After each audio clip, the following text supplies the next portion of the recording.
Welcome to YOUCANIC. Today here on YOUCANIC we're going to go over how you would adjust your time and date on a 2013 Ford Fusion. So on this Ford Fusion you're going to need the key to be one click turned to the accessories. We don't need to start the car, or you can have the car started and parked.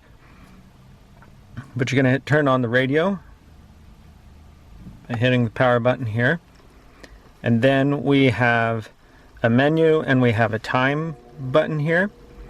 So we have the time, right?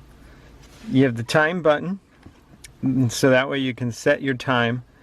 Right now it's in 24-hour mode, but set the time to what you like or what time it is for you.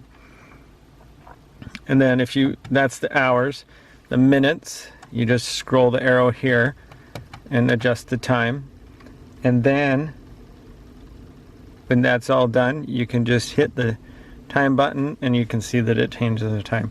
But if you want to go through the menu to be able to change the date also and your different settings, you just hit the menu icon here and it'll bring up the display here, and then we're going to go down to clock settings and hit OK.